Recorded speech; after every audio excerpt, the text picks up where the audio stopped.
Salam alaikum à tous et à toutes. Donc, juste pour bien remettre le contexte, en faisant cette vidéo, l'objectif ce n'est pas de promouvoir le mariez-vous au lieu de faire des études, d'accord? À aucun moment on dit ça. Le mariage nécessite des conditions particulières, comme le Prophète sallam nous le dit dans le hadith, celui qui en a les moyens qu'il se marie. Et les moyens sont divers, ok? Donc, à aucun moment on dit quelqu'un qui n'a pas un sou, qui n'a aucune situation, peut se marier et il doit se marier. C'est pas ça qu'on dit. L'objectif, c'est de faire une nasiha à nos frères et sœurs qui sont dans des situations similaires ou bien qui ont des croyances limitantes, qui se disent c'est pas possible que je me marie avec ces conditions, etc. C'est de vous prouver à travers un retour d'expérience que c'est bien possible. Donc Inch'Allah, je prends pas plus de temps et je vous laisse à la vidéo. Barakallahu fikum, salam alaikum.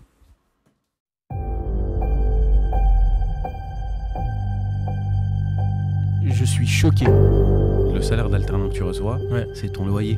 Akhi, Ourti, ne discute pas. Tu peux pas aimer quelqu'un comme ça du jour au lendemain.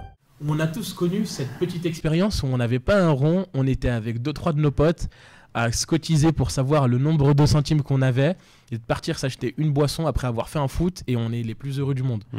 Fortune personnelle, 0 €, on paye même pas de loyer. Mais c'est vrai, on n'a pas de travail, on n'a rien, on est vraiment dans une situation qui est plus ou moins critique. Et alhamdoulilah, on est super heureux.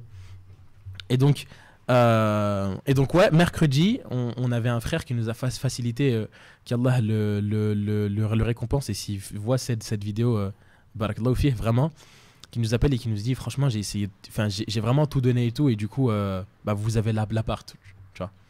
Et là vraiment, c'était délivrance incroyable. Et donc, on a fait tout le déménagement. C'était un carnage, on a récupéré plein de trucs à droite, à gauche.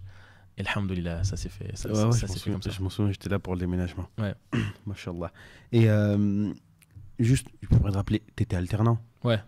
T'es alternant. Et parce que ça, tu m'avais raconté une fois, mais tu me disais que le salaire d'alternant que tu reçois, Ouais. c'est ton loyer. Ouais. Mais comment t'as fait en fait? Ah, il y a vraiment qu'Allah qui sait. À l'époque, franchement, pour le fun, mets sur la vidéo la grille d'alternant. Et tu vois, et le premier carreau à 600 et quelques euros, c'était mon salaire. Tu vois. Donc, je touchais, je sais plus, 600 et quelques euros. Et je me rappelle, mon loyer, il s'élevait à 662 €. Je crois même, hein, si je dis pas de bêtises, que mon salaire sur la grille d'alternant, il était plus bas que mon loyer. Vraiment. Et donc, ce qui s'est passé, c'est quoi? Je ne sais même pas comment. Wallahi, je ne sais même pas comment. Je sais même pas comment c'est passé, mais j'ai réussi à vivre. D'ailleurs, aujourd'hui, je gagne beaucoup mieux ma vie et je sais pas comment je fais pour galérer. Alors qu'à l'époque, avec 600 €, je me débrouillais très bien. Et donc, réellement, concrètement, je pense qu'il y avait une partie qu'on nous avait donnée au mariage qui nous a beaucoup aidé à nous installer et qui je piochais un petit peu à chaque fois dedans. Mais qui nous permettait juste d'avoir de quoi vivre, quoi, tu vois. Et vraiment, on vivait tellement bien et on était tellement heureux que le jour où je l'ai raconté à ma mère et je l'ai raconté à mes beaux-parents, ils me croyaient pas. Pour eux, ils me disaient non, c'est impossible. Mais si, enfin, à l'époque, tu regardes tout, mon âge, une première année d'alternance, je pouvais pas gagner plus d'argent. J'étais en contrat d'apprentissage, je touchais ce salaire-là. Je pouvais pas toucher plus. Et mon loyer, vraiment, tu sais quoi, pour le fun, je vais te prendre en photo. Et comme ça, tu le mettras au montage. Je vais te prendre en photo et tu feras un parallèle et tu verras le loyer que je payais et le salaire que je gagnais. Et c'était ta seule entrée d'argent? C'était ma seule entrée d'argent. À l'époque, j'avais ni fibre entrepreneuriale, ni business, ni rien. Salaire, et alhamdoulilah. Je vivais d'amour et d'eau fraîche. Tu vois. C'était juste ça. C'était juste ça. Alhamdoulilah. En fait, c'est intéressant, tu vois, de partager ces expériences pour essayer d'un petit peu de casser les différentes croyances limitantes, Ouais. tu vois. Parce que t'en as beaucoup, ils vont se dire non, j'ai pas l'argent. Ouais. Ok, mais frérot, c'est qui donne l'argent? C'est toi ou c'est Allah, tu vois? Donc en fait, c'est Allah. Fonce, c'est confiance, fais sabab. De toute façon, après, tu vois, si tu fais un truc pour Allah, Allah, il est avec toi. Donc dans tous les cas, ce sera facilité, tu vois. Ouais. Par contre, après, si tu vois, peut-être tu te maries pour d'autres raisons, Allahu alam, ce sera certainement plus compliqué si Allah, il est pas avec toi, tu vois. Donc ça permet aussi de remettre un petit peu en question cette niya, tu vois. Et maintenant, un petit peu de mise en situation. Disons, bon, t'as un petit frère, mais disons, t'as un petit frère, tu vois. Ouais. T'as un petit frère, il est au lycée, parce que c'est une grande réalité, tu vois. Il est au lycée et il y a une fille qui l'intéresse. Il aimerait bien se marier avec. Qu'est-ce qu'il fait? Qu'est-ce qu'il doit faire? Comment il doit agir? En prenant tout en compte. Il est juste au lycée, Ouais. il a pas de sous, Ouais. il est queus. il y a 3 possibilités. La première, qui est la plus rare, mais qui existe parce que je parlais avec un frère, c'est d'assumer et de se dire je vais prévenir mes parents et je vais aller voir les parents de la fille. Et puis peut-être qu'ils vont faire en sorte à ce qu'on soit dans une situation qui est dans le halal. Et ça existe. Il y a un frère, et puis en plus ça, c'est pas un frère qui a un garçon, c'est un frère qui a une fille, et qui m'a dit, moi je ferai tout pour aider mes enfants et pour éviter qu'ils tombent dans le haram. Du coup, si ma fille elle est au lycée et que elle croise quelqu'un qu'elle aime et que je me rends compte qu'elle sait dans quoi elle s'engage, etc., alors oui, je serai potentiellement susceptible de la marier, enfin de lui faire un halal en attendant qu'il soit majeur et qu'il puisse passer à la mairie et tout. Donc, la première, ça pourrait être cette éventualité.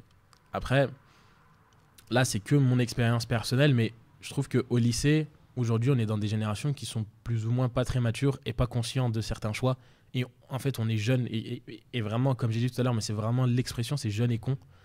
Et en fait, on se rend pas compte. On croit qu'on sait, mais en fait, on sait pas. Et donc, si jamais c'est pas quelqu'un derrière qui est conscient des enjeux qu'il y a, et pour moi, quelqu'un qui est conscient des enjeux qu'il y a, c'est pas quelqu'un qui dit oui, je sais. Non. C'est quelqu'un qui dit d'accord, dis-moi. Et ok, je savais pas. Ou oui, mais je sais que je vais apprendre. Oui, mais ça me fera une expérience. Pour moi, c'est ça quelqu'un qui est conscient. C'est pas quelqu'un qui me dit oui, j'ai conscience et tout va bien se passer, tout va rouler comme sur des roulettes, etc. Non, mais si on voit déjà que quelqu'un il a atteint un certain stade de maturité où il se remet en question, où il est conscient qu'il sait pas tout, alors là, oui, ok. Donc, le deuxième choix possible, c'est de se dire,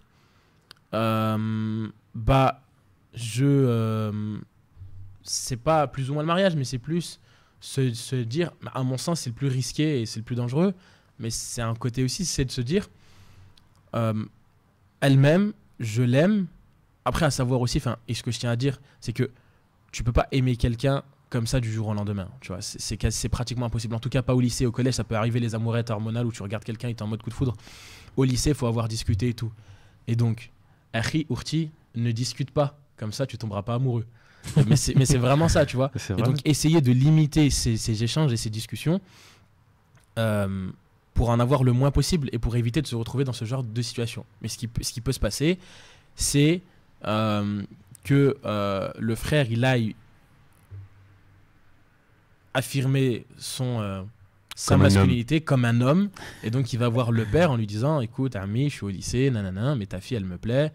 Est-ce qu'on pourrait apprendre à se connaître, mais vraiment dans un cadre extrêmement cadré, et se dire, voilà, demain, quand je sors du bac, je ferai tout pour faire en sorte, est-ce que j'ai une situation pour que je me marie et qu'on se marie.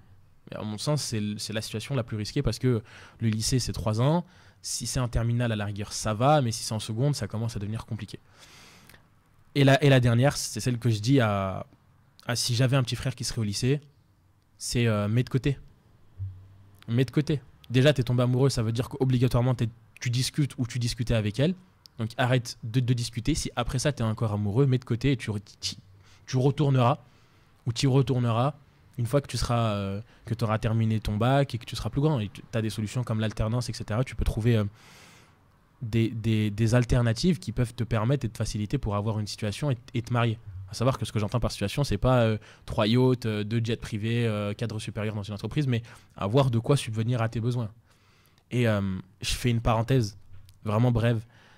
Je suis choqué, vraiment choqué, du nombre de parents qui laissent leurs enfants aller faire des études à l'étranger ou dans des villes en dehors de... nous, on est à Lyon. Donc, en dehors de Lyon. Et qu'ils arrivent à vivre, en fait, à s'acheter de la nourriture, à faire ci, ça, et qu'ils les accompagnent ou qu'ils les aident ou qu'ils leur complètent dans le cadre de leurs études, mais pas du mariage. Je comprends pas.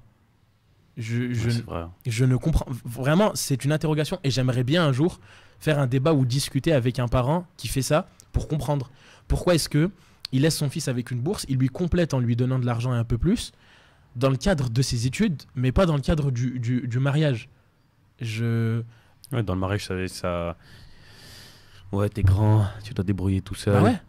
Après, mais, vas-y. Ils vont aider, je pense. Ils vont aider, ouais. mais pas...